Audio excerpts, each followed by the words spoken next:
Act 2, Interpretation.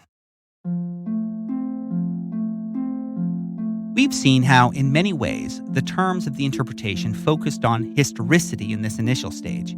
Everyone agreed that the papyri didn't contain the Book of Abraham. So then the question was whether some or other lost portion might have contained it, whether Smith invented the text of the Book of Abraham himself, or whether he received it via revelation. But the content of the papyri and the Book of Abraham just didn't intersect, so the study went in different directions. Nibley developed his comparisons of the Book of Abraham to other apocryphal stories about Abraham in Jewish, Christian, and Islamic literature, sometimes from more than 1,000 years apart, in a BYU Studies article, which expanded on his preliminary arguments in dialogue. In 1974, William E. Dibble wrote The Book of Abraham and Pythagorean Astronomy. This one looks at speculative cosmology traditions of Pythagoras and his school as a comparison for the sometimes strange cosmology and astrology in the Book of Abraham chapter 3.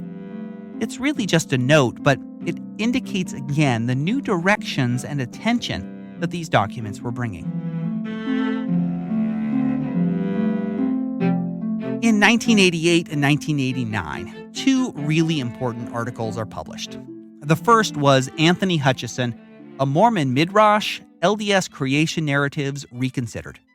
This article looks at the Book of Moses and Book of Abraham and the creation narratives in them, which are expansions and retellings of Genesis 1 to 3. Hutchison then examines the ancient practices that did similar things with biblical literature from the insights of biblical studies. He is particularly interested in the well-known theory that Genesis 1 and Genesis 2 and 3 are actually written by different authors and represent two different creation stories. Besides the historical dating of these creation stories that are far later than the historical characters of Moses or Abraham, Hutchison notes that both the Book of Moses and Book of Abraham attempted to unify the two sources, Genesis 1 and Genesis 2 and 3, in new ways, resolving problems in the text and expanding on new possibilities. He compares this to the literary project of Midrash, a Jewish practice that retold biblical stories to expand their meaning. Hutchison continues the analysis with the temple creation accounts as well. Now, this is a classic article for providing a close comparison of the creation accounts, assessing their meaning, hypothesizing a genre that makes sense of Moses and Abraham, and more. If you want a deep dive as well as an example of LDS engagement with biblical studies, this is a crucial starting point. The second article in winter 1989 is Carl Sandburg, Knowing Brother Joseph Again, the Book of Abraham and Joseph Smith as Translator. This is really a foundational article too.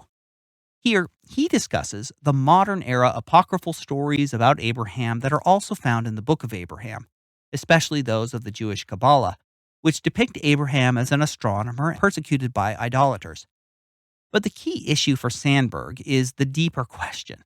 What did Joseph mean when he called himself a translator?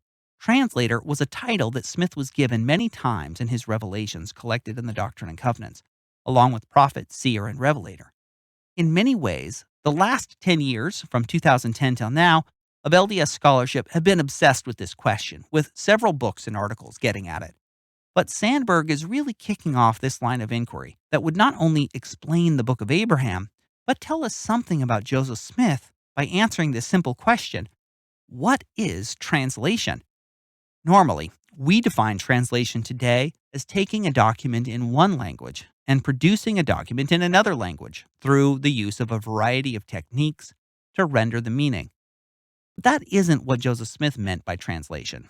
Basically, because in every case but one in the mid-1830s in that Hebrew class that he took, his translations didn't involve knowing the ancient language and usually didn't involve consulting ancient manuscripts at all.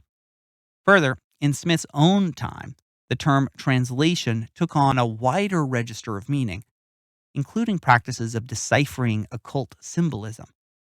The article looks at the use of the term translation in the Book of Mormon and other early Mormon sources to understand how its meaning doesn't correspond with the simple definition that we might have for it. Sandburg puts forward the catalyst theory, not only for the Book of Abraham, but for the Book of Mormon, that his interactions with material objects, especially stones, prompted divine revelations. He explains, quote, "In the Joseph Smith experience with translation, the primary contact was not with the contents of a document, but with the mind of the seer, which determines what the document should say."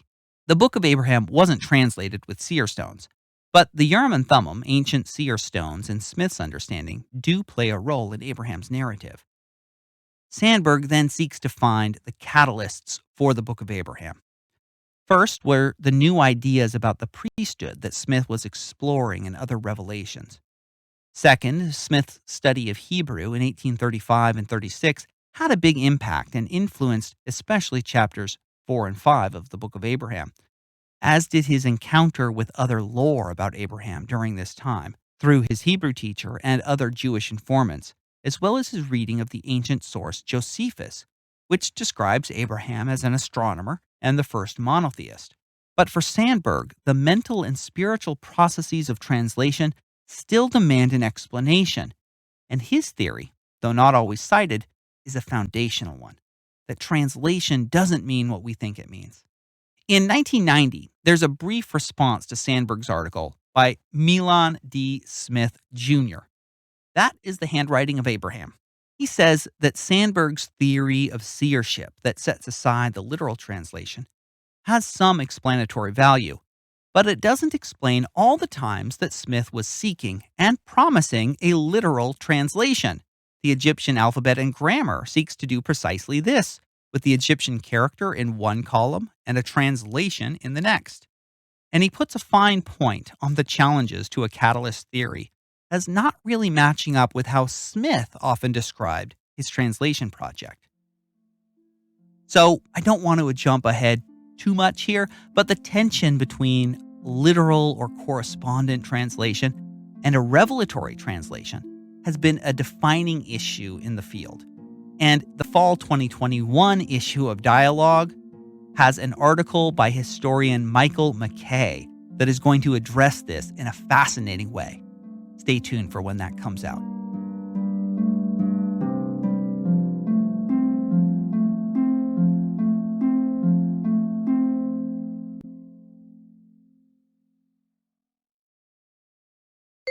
This is Linda Hoffman-Kimball of the Dialogue Foundation Board. This is Aaron Brown. I am Chris Kimball. My name is Dalen Amasimaku, board member of the Dialogue Foundation. For nearly 2 centuries, the Mormon tradition has produced a proud corpus of thought and culture. For the last 50 years, Dialogue, a Journal of Mormon Thought, has been the primary repository for the best of that tradition.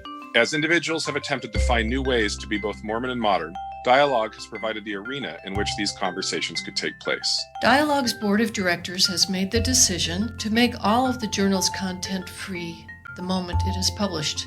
While we are fortunate to be in a position to make this transition, we are asking for your help so we can continue to do so for the next 50 years. Traditional readers can still subscribe to our quarterly print journal, but we also have a new donation model that allows readers to pledge a particular amount per month to support Dialogue's mission. Go to dialoguejournal.com/subscribe to pass along the gift of Dialogue's deep, thoughtful analysis to a new generation of readers. Thank you. Thank you. Thank you. Thank you.